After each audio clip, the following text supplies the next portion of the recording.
نبی کریم صلی اللہ علیہ وسلم کا یہ واقعہ نہیں سنا تو کچھ نہیں سنا۔ ایک مرتبہ ایک شخص نے حضور صلی اللہ علیہ وسلم سے پوچھا، یا رسول اللہ صلی اللہ علیہ وسلم، آپ اپنے بچپن کے بارے میں کچھ بتائیں۔ پھر آپ صلی اللہ علیہ وسلم فرمانے لگے، ایک مرتبہ میں اپنی بکریوں کے ریوڑ میں کھڑا تھا کہ میرے پاس دو بڑے سے آدمی آئے، ان کے کپڑے بالکل سفید تھے۔ مجھے آ کر کہنے لگے، بسم اللہ الرحمن الرحیم۔ ایک مرتبہ حضور نبی کریم صلی اللہ علیہ وسلم کسی سفر پر تشریف لے گئے۔ آپ کی عدم موجودگی میں حضرت علی رضی اللہ تعالی عنہ نے اپنے گھر میں کچھ رقم بھیجی۔ حضرت فاطمہ الزہرا رضی اللہ تعالی عنہا نے اس رقم سے 2 کنگن بنوا لیے اور ایک پردہ خرید کر اپنے دروازے پر لٹکا لیا۔ جب آپ صلی اللہ علیہ وسلم سفر سے واپس تشریف لائے تو اپنی عادت مبارکہ کے مطابق سیدھا اپنی صاحبزادی کے پاس تشریف لائے۔ آپ کی نظر حضرت فاطمہ رضی اللہ تعالی عنہا کے کنگنوں اور دروازے پر لٹکے ہوئے پردے پر پڑی تو واپس پلٹ گئے۔ حضرت فاطمہ رضی اللہ تعالی عنہا نے آپ کو دیکھا تو استقبال کے لیے خوشی خوشی دروازے کی طرف لپکی۔ آپ صلی اللہ علیہ وسلم کو واپسی جاتے دیکھ کر آپ رونے لگیں اور سب سمجھ گئی کہ آپ کو ان چیزوں سے نہایت ناگواری گزری ہے۔ پہلے تو آپ نے کبھی ایسا نہیں کیا تھا۔ آپ رضی اللہ تعالی عنہا نے فوراً پردہ اتار دیا، دونوں کنگن بھی نکال لیے۔ پھر آپ نے حضرت حسن اور حضرت حسین رضی اللہ تعالی عنہما کو بلوایا، ایک کو کنگن تھمائے، دوسرے کو پردہ، اور ان سے فرمایا، یہ دونوں چیزیں اپنے نانا جان کے پاس لے جاؤ اور ان سے کہنا، آپ کی عدم موجودگی میں ہم نے ان دونوں چیزوں کے علاوہ اور کچھ نہیں بنایا، آپ کی خدمت میں حاضر ہیں، آپ ان کا جو جی چاہے کیجیے۔ دونوں صاحبزادے ان دونوں چیزوں کو لے کر آپ صلی اللہ علیہ وسلم کی خدمت میں پہنچے۔ والدہ محترمہ کا پیغام آپ صلی اللہ علیہ وسلم کو دیا۔ آپ نے دونوں کے منہ پر بوسہ دیا، شفقت سے اپنے زانوئے مبارک پر بٹھایا، خوشی کا اظہار فرمایا، پھر حکم فرمایا، چاندی کے یہ دونوں کنگن توڑ دیے جائیں۔ کنگن توڑے گئے تو آپ نے ان کے ٹکڑے اہل صوفہ میں تقسیم فرما دیے۔ صوفہ اس چبوترے کو کہتے ہیں جو مسجد نبوی کے باہر دروازے کے ساتھ بنایا گیا تھا، اس پر نادار صحابہ بیٹھا کرتے تھے۔ پھر آپ صلی اللہ علیہ وسلم نے اصحاب صوفہ میں سے ایک صحابی کو بلایا، اس کے پاس کپڑا نہیں تھا، اسے دروازے کے پردے میں سے ایک ٹکڑا پھاڑ کر اسے دے دیا۔ اس طرح ہر ایک کو تھوڑا تھوڑا اس پردے میں سے عنایت فرمایا۔ اسے اسی سے فارغ ہو کر آپ صلی اللہ علیہ وسلم نے فرمایا، اللہ میری بیٹی فاطمہ رضی اللہ تعالی عنہا پر رحمت بھیجے اور انہیں جنت کے خوبصورت لباس عطا کرے جو انہوں نے کی، اور اس پردے کے بدلے میں جس سے مسلمانوں کی 70 پوشی ہوئی، اور اللہ انہیں ان کنگنوں کے بدلے میں جنت کا زیور پہنائے جو انہوں نے غریبوں میں تقسیم کیا۔ ایک شخص حضور نبی کریم صلی اللہ علیہ وسلم کی خدمت میں پینے کی کوئی چیز لایا۔ اس وقت آپ کے دائیں طرف ایک چھوٹی عمر کے لڑکے بیٹھے تھے، جبکہ بائیں طرف عمر رسیدہ حضرات بیٹھے تھے۔ آپ پہلے دائیں طرف والوں کو چیز دیا کرتے تھے۔ آپ نے اس سے فرمایا، کیا تم مجھے اس بات کی اجازت دیتے ہو کہ میں پہلے ان حضرات کو دے دوں؟ اس پر وہ لڑکا بولا، نہیں، باخدا نہیں، آپ سے حاصل ہونے والی متبرک چیز کے بارے میں ہرگز کسی کو ترجیح نہیں دے سکتا، یعنی پہلے میرا حق ہے، مجھے ہی دیں۔ آپ صلی اللہ علیہ وسلم نے پہلے انہی کو وہ چیز پلائی۔ یہ تھے حضرت عبداللہ ابن عباس رضی اللہ تعالی عنہ۔ ان کی بات حد درجہ دانش مندانہ تھی۔ 9 ہجری میں قبیلہ ثقیف کا وفد دربار رسالت میں حاضر ہوا۔ یہ لوگ آپ صلی اللہ علیہ وسلم کی خدمت میں مناظرہ و مقابلے کی غرض سے جاتے۔ اس وفد میں ایک بچہ بھی تھا جو رات دن اہل وفد کے سامان کی حفاظت پر مقرر تھا۔ ایک دن کا واقعہ ہے کہ رات کو اہل وفد سو گئے تو یہ بچہ چپکے حضور صلی اللہ علیہ وسلم کی خدمت میں پہنچ گیا اور خفیہ اسلام لایا۔ اس دوران وہ باقاعدہ اسلام کی تعلیم حاصل کرتا رہا اور حسب موقع دربار رسالت میں حاضری دیتا رہا اور قرآن کریم کی تعلیم بھی سیکھتا رہا۔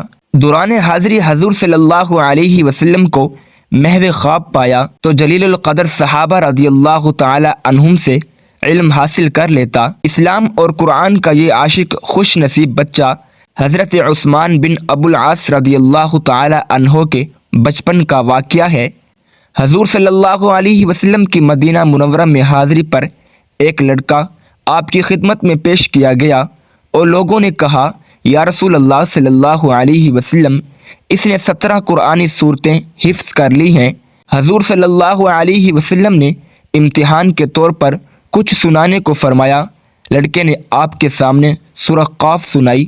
اس پر آپ صلی اللہ علیہ وسلم نے مسرت کا اظہار فرمایا۔ حضور صلی اللہ علیہ وسلم کو جو خطوط یہود کے پاس بھجوانے ہوتے وہ یہودی ہی تحریر کرتے تھے۔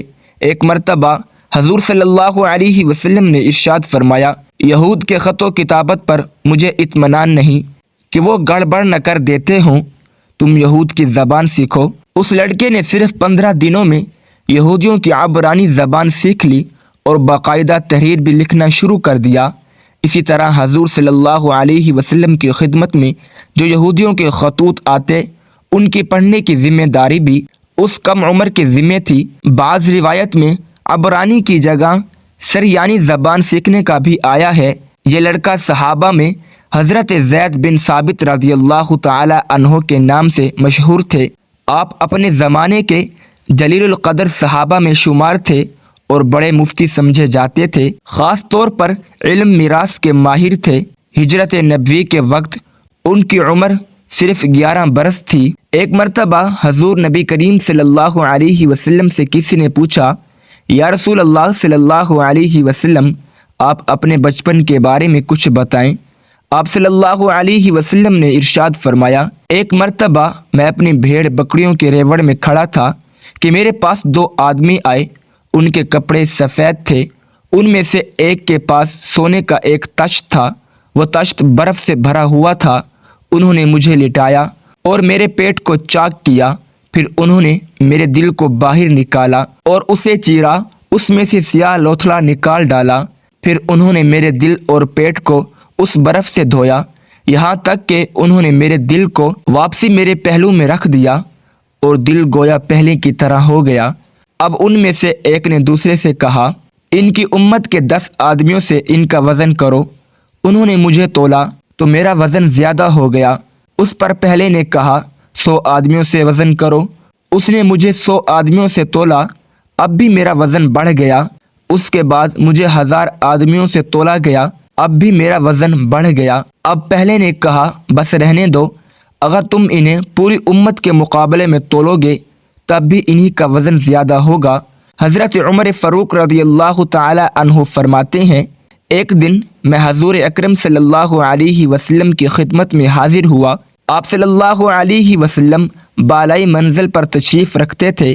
آپ صلی اللہ علیہ وسلم کے جسم مبارک پر صرف ایک تہ بند تھا، ایک کھری چارپائی تھی، سرہانے ایک تکیہ پڑا تھا جس میں خرمے کی چھال بھری ہوئی تھی، ایک طرف مٹھی بھر جو رکھے تھے، ایک کونے میں پائے مبارک کے پاس کسی جانور کی کھال پڑی تھی، کچھ مشکیزے کی کھالیں سر کے پاس کھونٹی پر لٹک رہی تھی۔ حضرت عمر فاروق رضی اللہ تعالی عنہ کہتے ہیں کہ یہ دیکھ کر میری آنکھوں سے آنسو جاری ہو گئے۔ حضرت صلی اللہ علیہ وسلم نے رونے کا سبب دریافت کیا تو حضرت عمر فاروق رضی اللہ تعالی عنہ نے عرض کیا، یا رسول اللہ صلی اللہ علیہ وسلم، میں کیوں نہ روں؟ چارپائی کے بان سے جسم اقدس پر بندیاں پڑ گئی ہیں، اس میں جو سامان ہے وہ نظر آ رہا ہے۔ کیسر و کسرا تو باغ و بہار کے مزے لوٹیں اور خدا کے پیغمبر و برگزیدہ ہو کر آپ صلی اللہ علیہ وسلم کے سامان خانہ کی یہ کیفیت ہو۔ آپ صلی اللہ علیہ وسلم نے ارشاد فرمایا، اے ابن خطاب، تم کو یہ پسند نہیں کہ وہ یہ دنیا لیں اور ہم آخرت؟ حضرت صلی اللہ علیہ وسلم کی سیرت طیبہ کا مشہور واقعہ ہے۔ آپ ذرا غور کیجئے کہ ہم دنیا و آخرت میں سے کس کو زیادہ ترجیح دیتے ہیں؟ ہم ان دونوں میں سے کس کو زیادہ ترجیح دیتے ہیں؟ ہمیں ان دونوں میں سے کون سی شے زیادہ مرغوب ہے؟ اسلام کا جھکاؤ دنیا کے مقابلے میں آخرت کی طرف زیادہ ہے، کیونکہ وہ ابدی زندگی ہے۔ قبیلہ عراش کا ایک شخص مکہ مکرمہ میں اپنے اونٹ بیچنے کے لیے لایا۔